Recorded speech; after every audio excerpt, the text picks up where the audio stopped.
Semua penyakit berasal dari dua sumber. Secara fisik ya, kita bicara fisik dulu. Kita tidak bicara pikiran dan jiwa. Tubuh manusia terdiri dari 3 unsur, body, mind, and soul. Kita bicara fisik dulu nih hari ini.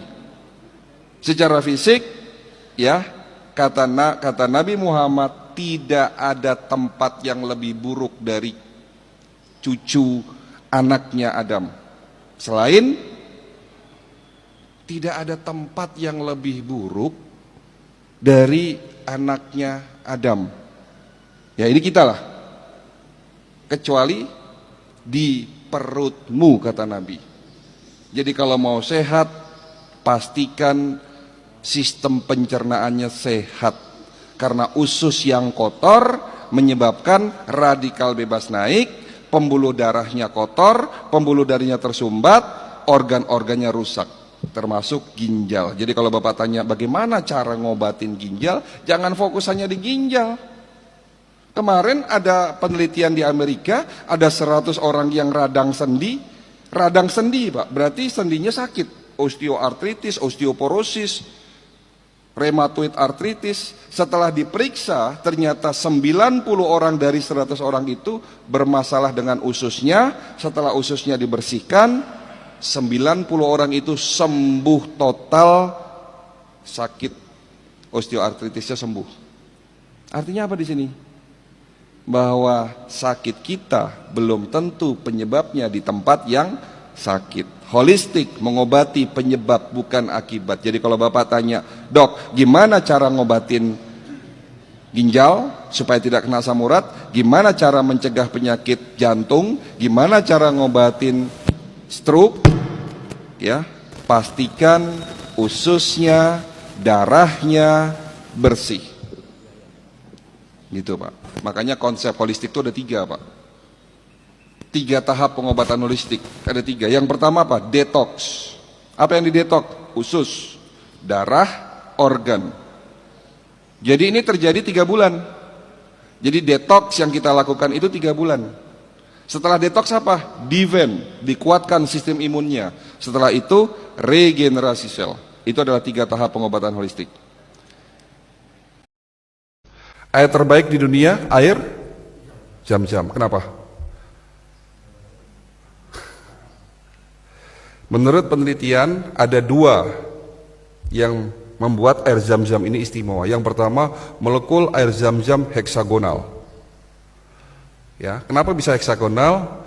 Air itu kayak ada nyawanya, Pak. Jadi kalau air ini, ada penelitian di Jepang, ya, Masaru Emoto nama ilmuannya, dia meneliti ternyata air ini bernyawa. Kalau air dimaki-maki, air disumpahin, lalu saya katakan air ini buruk, molekulnya akan menjadi buruk, molekulnya akan kacau, bahkan air ini bisa menjadi racun buat tubuh kita. Tapi kalau air ini didoakan, apalagi dilantunkan ayat-ayat suci Al-Quran, molekulnya akan berubah menjadi indah seperti kristal. Dan yang lebih penting lagi, molekulnya yang tadinya pentagonal berubah menjadi heksagonal. Di mana molekul heksagonal itu sangat kecil dan bisa langsung menyerap ke dalam sel-sel kita. Itu keistimewaan air Zam-Zam. Bayangkan sejak zaman Nabi siapa? Anaknya Nabi Ibrahim, Ismail, ya. Sampai hari ini air Zam-Zam ada di pusat bumi, yaitu di Masjidil Haram, di mana didoakan jutaan umat dari zamannya Nabi Ismail sampai sekarang. Ya.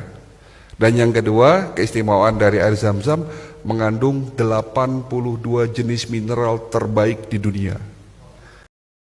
Penyebab sakit kita itu salah satunya karena makanan yang buruk. Ya. Bagaimana cara jaga makan yang benar? Yang pertama, makan jangan berlebih-lebihan. Ya. Jadi makan jangan berlebih. Yang kedua, jangan makan malam. Ini memang tidak ada hadisnya, tapi menurut ilmu kesehatan holistik, pastikan makan sebelum jam 7. Lebih tepatnya lagi, jangan makan kurang dari 4 jam sebelum tidur malam. Apapun itu namanya, walaupun Bapak makannya makanan sehat, diusahakan jangan makan malam. Kalau sekali-sekali boleh nggak dok? Boleh sekali-sekali. Tapi kalau tiap hari itu bahaya. Karena orang yang kebiasaan makan kurang dari 4 jam sebelum tidur, apalagi sebelum tidur kita makan, makanan yang masuk ke dalam sistem pencernaan akan lebih banyak membusuk ketimbang yang terserap. Ya, pembusukan yang terjadi dalam usus akan menyebabkan oksidasi naik berlipat-lipat, dan oksidasi inilah yang menyebabkan terbentuknya radikal bebas. Tidak ada tempat yang lebih buruk kecuali di dalam perutnya anak cucu Adam. Nah, itu yang benar. Ternyata teori ini, hadis ini tidak sengaja pun kedokteran holistik mengimani. Dan yang ketiga, cara jaga makan ketiga, mulai hari ini perhatikan kualitas yang kita makan. Kurangi goreng-gorengan, kurangi santan, kurangi garam, kurangi karbohidrat, perbanyak protein. Tapi saya katakan kurangi, bukan hentikan. Tapi yang dihentikan gula. Jangan makan gula pasir. Tidak ada koma, titik. Kalau mau sehat ya. Gula Jawa, gula aren better lah. Tapi tetap bahasanya dikurangi. Tapi yang betul-betul dihentikan gula pasir. Nah, Bapak Ibu sekalian, setelah kami mendalami banyak metode pengobatan, baik medis yang kita dapatkan secara formal, menjadi seorang dokter di bangku kuliah dulu di Fakultas Kedokteran Unisula. Lalu kami belajar pengobatan Tibum Nabawi di Institut Al-Wahidah Malaysia. Saya belajar pengobatan Ayurveda India, pengobatan Yumeho Jepang, pengobatan tradisional Chinese medicine. Di sini kami menemukan sebuah benang merah, sebuah jawaban. Ternyata apa yang disampaikan oleh Nabi kita adalah sebuah kebenaran. Lalu bagaimana prakteknya? Ternyata, tolong diperhatikan Bapak Ibu sekalian, ini poin dari materi ini. Poin dari manasik hari ini. Ternyata Allah menciptakan penyakit berikut dengan penawarnya. Penawar itu bukan hanya ada di sekitar kita, tetapi penawar terhadap penyakit kita ada di dalam diri kita sendiri. Artinya Allah menciptakan tubuh kita ini, dan kita tahu bahwa manusia adalah makhluk yang paling sempurna ciptaan Allah. Di saat kita sakit, secara otomatis tubuh kita akan melakukan perbaikan, mengobati jika ada yang rusak. Itulah konsep dasar dari pengobatan holistik yang dimaksud adalah self-healing. Jadi tubuh kita punya kemampuan untuk mengobati diri kita sendiri. Sekarang saya mau tanya sama Bapak. Pak, penyebab penyakit diabetes apa? Ada yang tahu? Mungkin yang di belakang lebih enak maju Pak, jadi bisa berinteraksi. Yang di luar mungkin masuk dalam ya Pak. Ya, Pak, penyebab penyakit diabetes apa Pak? Kita di sini akan bahas Pak. Ya, mungkin kedatangan saya ke sini tadi sih diminta oleh pengurus, bisa nggak dok kalau sebulan sekali mengisi acara di sini? Ya, insya Allah saya tidak menolak, tetapi memang perlu saya sampaikan di sini Pak, kami harus menyelesaikan semua masjid. Insya Allah kita akan datangi di Jabodetabek. Masih banyak PR yang harus kita kerjakan karena 5 tahun ini saja kita baru bisa mendatangi kurang lebih 1000 masjid. Sementara masjid di Jabodetabek itu puluhan ribu ya. Nah, jadi dengan waktu yang ada ini, ya semoga ilmu yang saya berikan ini bisa dapat diterima. Ya. Pak, penyebab penyakit diabetes apa Pak? Gula. Manis-manis. Pertanyaannya, apakah di sini yang suka manis-manis pasti kena diabetes?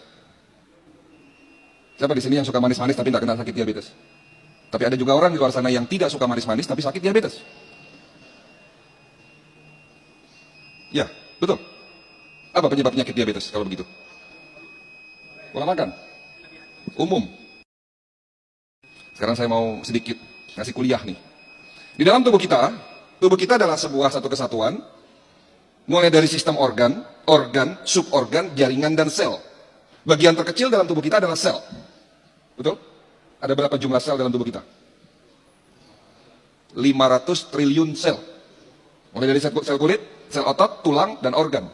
Semua dibentuk oleh sel. Sekali lagi, tolong perhatikan, bagian terkecil tubuh kita adalah sel.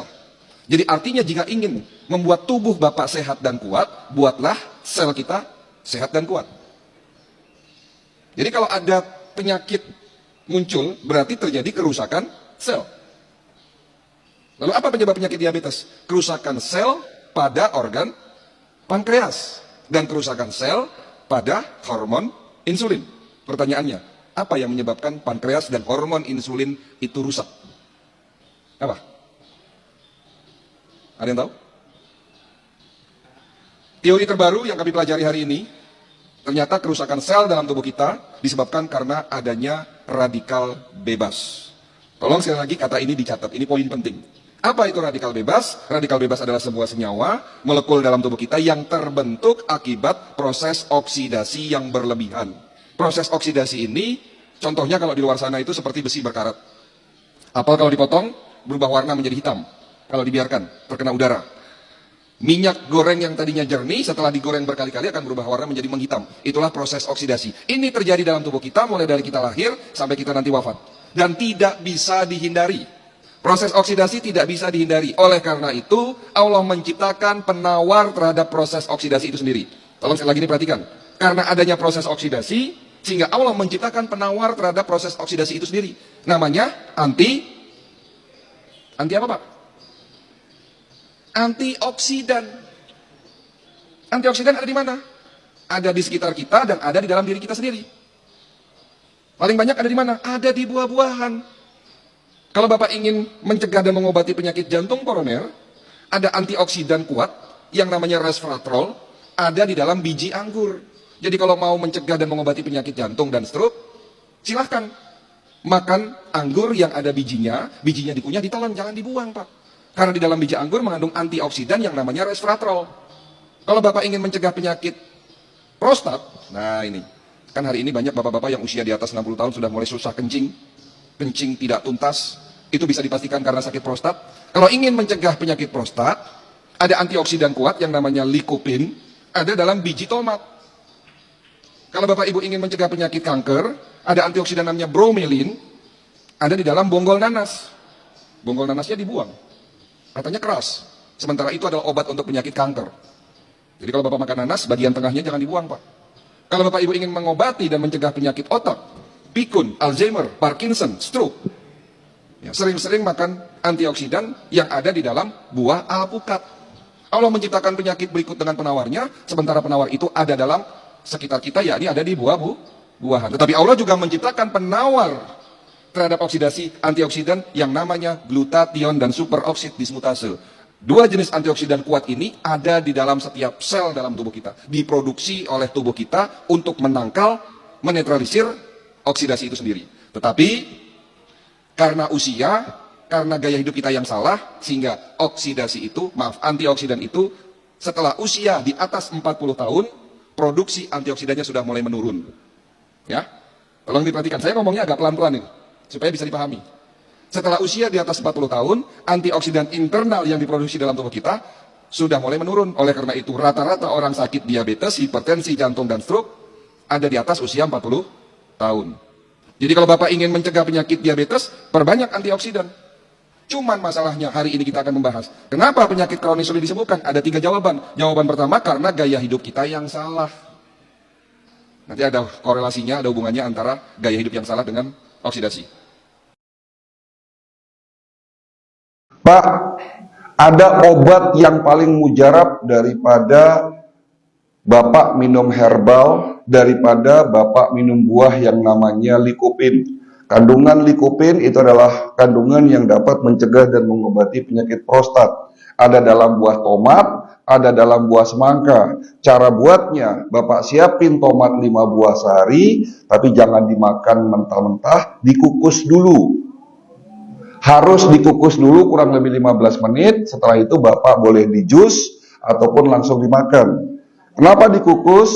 Karena kandungan lycopene yang dapat mengobati penyakit prostat dan mencegah penyakit prostat itu ada di dalam biji buah tomat. Dan biji buah tomat itu keras, berselaput, ya, sehingga kalau dikukus selaputnya hilang, di saat masuk ke dalam lambung biji tomat itu akan pecah. Tapi kalau utuh, biji tomatnya keluar lewat pup, sehingga tidak ada manfaat untuk pengobatan prostat. Jadi sekali lagi, kalau Bapak mau ngobatin prostat, untuk mencegah, ambil 5 buah tomat, ya, dikukus. Tapi ada yang lebih hebat obat prostat. Ada yang lebih hebat untuk mencegah penyakit prostat. Ada yang tahu? Dan obat ini paling enak, Pak, buat laki-laki. Apa obatnya? Kumpul sama ibu sesering mungkin. Itu obat penyakit prostat buat laki-laki. Iya. Jadi kalau Bapak sudah sakit prostat, saya udah pasti tahu. Ini pasti udah jarang hubungan ini. Sebulan 2 bulan sekali belum tentu ini. Karena laki-laki, ya, prostat itu fungsinya apa? Prostat itu menghasilkan cairan semen. Kalau sperma diproduksi di testis. Nah, prostat cairan semennya itu makanan testis. Sebagai media supaya sperma kita bisa jalan. Makanannya sperma, sorry. Ya. Namun, sampai usia tak terhingga, cairan sperma yang namanya semen yang diproduksi oleh prostat itu diproduksi setiap 8 jam sekali, dikeluarkan atau tidak dikeluarkan. Jadi bayangkan sebulan tidak dikeluarkan itu jadi apa, Pak? Ngakik, Pak. Jadi akik, batu akik, Pak. Yang pada akhirnya menyebabkan infeksi, peradangan menyebabkan prostat itu membengkak. Sementara prostat itu letaknya ada di bawah kandung kemih dekat saluran kencing. Di saat dia membengkak, saluran kencing itu ketekan oleh yang namanya prostat. Pengen sembuh, ya, pengen sembuh kalau yang sudah terlanjur kena prostat, hubungan sama ibu 2 hari sekali. Kok aduh, pahala buat ibu. Ya, mulai hari ini kurangi karbo. Kenapa saya katakan kurangi karbo? Karena masyarakat Indonesia pemakan karbo terbesar di dunia. Nasi uduk contohnya. Nah, sarapan nih nasi uduk. Temennya nasi uduk tuh apa? Mie. Nasi karbo enggak? Karbohidrat. Mie, tepung toh? Karbohidrat. Temennya lagi apa? Selain nasi uduk karbo. Gorengan, bakwan. Bakwan dari tepung juga, karbo enggak? Karbo. Temannya lagi apa? Kerupuk. Karbo. Mana proteinnya? Paling tempe diiris-iris kecil, terus telur setengah potong. Ya, mulai hari ini Bapak Ibu sekalian, yang usianya sudah di atas 40 tahun, perhatikan unsur proteinnya. Karena protein pembentuk sel dan pembentuk antibodi. Yang membentuk sel-sel tubuh Bapak supaya regenerasi sel adalah protein. Kalau Bapak terlalu banyak karbo, hati-hati, karbo yang berlebihan, ya, itu juga nanti disimpan dalam bentuk lemak. Karbo itu tidak membuat daging, Pak. Yang membuat daging itu protein. Jadi otot kita itu dibuat bukan dari karbo, tapi dari protein. Tapi lemak kita, ya, apalagi lemak jahat kita, itu dibuat dari, salah satunya adalah karbo. Jadi lebih baik Bapak makan sate kambing ketimbang bakwan, Pak. Benar ini. Kenapa rumah sakit ramai? Kenapa klinik, puskesmas, dan semua layanan pengobatan kesehatan itu selalu ramai? Karena banyak yang sakit terus terang. Kenapa banyak yang sakit? Karena pola makan bangsa kita ini berubah. Coba dibuktikan. Oke, kita buktikan. Siapa di antara Bapak Ibu yang di rumahnya tidak punya mie instan? Tunjuk tangan. Oke, pertanyaan kedua. Siapa di antara Bapak Ibu yang dalam waktu 1 minggu tidak makan goreng-gorengan? Dan Indonesia menjadi negara terbesar konsumsi minyak goreng.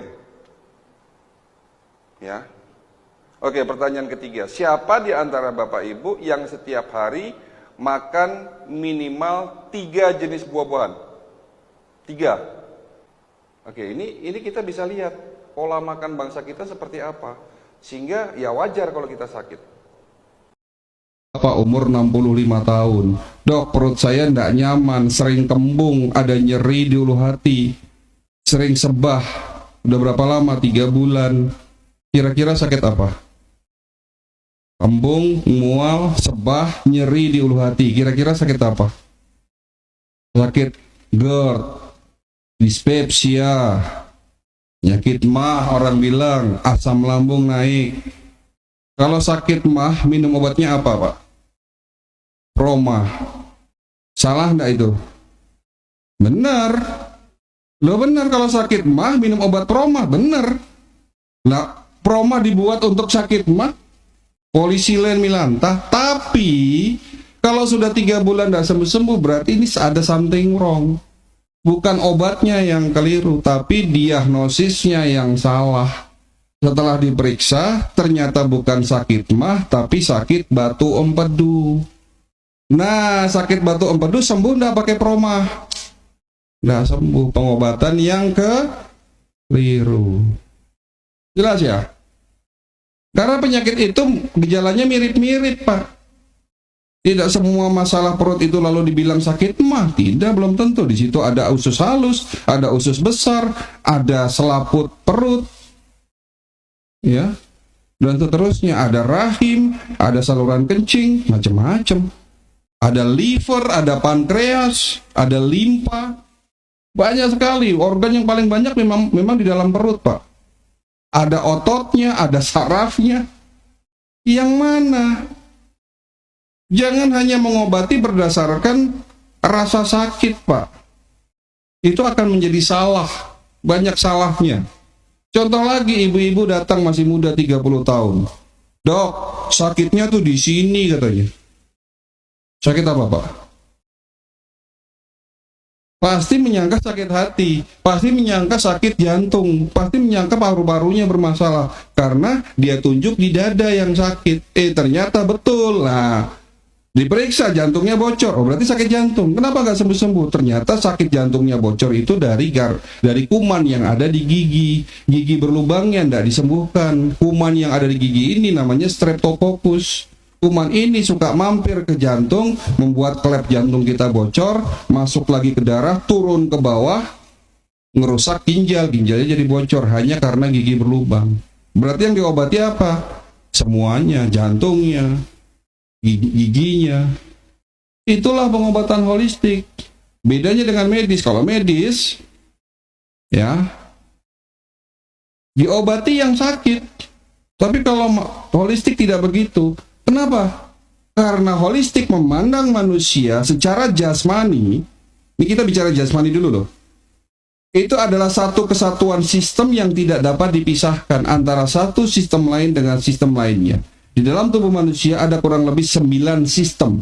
Sistem pencernaan, sistem reproduksi, sistem hormonal, sistem muskuloskeletal. Macam-macam, ada 9 sistem. Kalau salah satu rusak, pasti ada hubungannya dengan sistem lain. Makanya kenapa penyakit yang sulit disembuhkan? Karena diobati hanya di tempat yang sakit. Ya. Kenapa gula pasir itu menyebabkan kerusakan, menyebabkan oksidasi? Karena proses rafinasi. Proses rafinasi inilah yang menyebabkan oksidasi naik dalam tubuh kita. Itu masalahnya. Kalau Bapak makan air tebu sehat, Pak. Sama-sama manis loh. Sama-sama gula juga dari air tebu. Tapi kenapa gula dilarang? Karena proses rafinasi yang begitu panjang. Proses chemical yang menyebabkan gula itu akhirnya kalau masuk dalam tubuh kita berlebihan, menyebabkan oksidasi naik. Jadi kalau nggak pengen sakit mulai hari ini, Bu, ini nggak boleh ditawar, nggak boleh koma. Jangan makan gula pasir dan tepung. Dah itu aja dah. Daging kambing, daging sapi itu adalah makanan sehat, tidak berkolesterol, Pak. Tolong dicatat. Jadi mitos. Kalau Bapak mengatakan penyebab kolesterol saya naik itu karena daging, keliru, Pak. Bapak tidak perlu takut yang namanya kolesterol. Jangan hanya nurunkan kolesterol. Hari ini kalau kolesterol Bapak tinggi, lalu diturunkan dengan simvastatin, astorvastatin, lipitrol, dan obat-obat penurun kolesterol. Betul? Apakah itu menyebabkan penyumbatan? Apakah benar kolesterol yang menyebabkan sumbatan? Kalau benar kolesterol yang menyebabkan sumbatan, orang Arab Saudi yang hobinya makan kambing, orang Arab Saudi yang hobinya makan daging, itu di sana pasti banyak orang yang sakit jantung, stroke, hipertensi. Tapi ternyata menurut WHO, orang di Jazirah Arab itu rendah penyakit yang tadi saya sebutkan. Tetapi di Indonesia, ya, apa lalu penyebab sumbatan pembuluh darah? Apa? Yang menyebabkan sumbatan pembuluh darah adalah lemak, kolesterol yang teroksidasi, Pak. Jadi lemak dalam tubuh Bapak teroksidasi itu menyebabkan kolesterol ya tersumbat. Jadi kalau kolesterol murni yang tidak teroksidasi, justru kolesterol ini akan membuat pembuluh darah kita menjadi elastis, karena fungsi dari kolesterol adalah pelumas sebagai oli dalam tubuh kita, melumasi sendi-sendi kita sebagai bahan dasar pembentuk antibodi. Makanya orang yang suka minum obat anti kolesterol, hati-hati, antibodinya bisa turun. Jangan turunkan kolesterol Bapak, tetapi yang dilakukan hindari oksidasi, meminimalisir oksidasi dan perbanyak obat. Dalam tanda kutip obat di sini adalah antioksidan yang dapat menetralisir oksidasi itu sendiri. Mulai hari ini perhatikan kualitas yang kita makan. Kurangi goreng-gorengan, kurangi santan, kurangi garam, kurangi karbohidrat, perbanyak protein. Tapi saya katakan kurangi, bukan hentikan. Tapi yang dihentikan gula. Jangan makan gula pasir. Tidak ada koma, titik. Bahwa garam menyebabkan hipertensi, keliru. Hari ini sudah kebuka semua politik di sana bahwa penyebab penyakit degeneratif, diabetes, jantung, stroke, kanker karena makanan yang banyak mengandung gula, terutama gula pasir, Pak. Tolong ini diperhatikan. 3 bulan saja Bapak tidak makan gula pasir, baik langsung maupun tidak langsung, insya Allah sehat, Pak. Bapak sebelum makan dulit garam, garam penting buat tubuh kita. Ya, itu yang diajarkan oleh Nabi. Garam banyak manfaatnya, kolesterol banyak manfaatnya. Tanpa kita makan kolesterol, Pak, tubuh kita memproduksi kolesterol ternyata. Ya, dan ternyata memang manfaat kolesterol itu banyak. Untuk hormon, bahan dasar enzim, bahan dasar pembentuk saraf, bahan dasar pembentuk otot, tulang, organ. Itu dengan kolesterol. Tapi tidak ada satupun manfaat dari yang namanya gula pasir. Ya, tolong perhatikan ini. Jadi jawaban pertama, kenapa penyakit kronis sulit disembuhkan? Gaya hidup kita yang salah. Itu makan buah sebelum yang ngajarin siapa? Nabi Muhammad. Kembali lagi mengajarkan adalah Nabi kita. Makanlah buah sebelum makan. Tapi kita salah, makan buah setelah makan. Karena fungsi buah sebagai enzim yang dapat membantu proses pencernaan. Kalau makannya setelah makan ya telat, Pak. Sebelum makan yang bagus itu. Jadi kalau Bapak makan goreng-gorengan boleh nggak, Pak? Boleh, tapi jangan tiap hari di saat makan goreng-gorengan makan buah dulu. Gitu caranya. Saya mau makan nasi padang, sebelum makan nasi padang, saya makan buah. Supaya apa? Nasi padang yang banyak mengandung lemak, nasi padang yang banyak mengandung santan, bisa berpotensi terjadinya oksidasi, dinetralisir dulu oleh antioksidan. Dari mana? Dari buah-buahan. Begitu caranya. Hidup ini indah kok, Pak. Jangan dibuat sulit kan. Nggak boleh makan ini dan itu. Ya saya nggak pernah ngelarang Bapak Ibu makan ini dan itu. Nggak pernah saya larang. Makan sate kambing, monggo silakan. Yang kena jantung koroner, stroke, boleh nggak makan sate kambing? Boleh. Tapi jangan berlebih. Dan ada caranya, sebelum makan sate kambing, ya makan buah. Gitu ya. Jangan habis makan sate kambing, makannya es teh manis.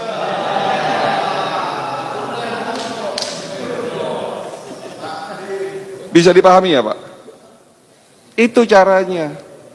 Mau makan kok dilarang-larang, Dok, enak semua kan? Tapi ada caranya supaya sehat. Terima kasih sudah menonton channel ini. Jangan lupa share, like, komen, dan subscribe. Oke, terima kasih. Sampai jumpa di episode video berikutnya.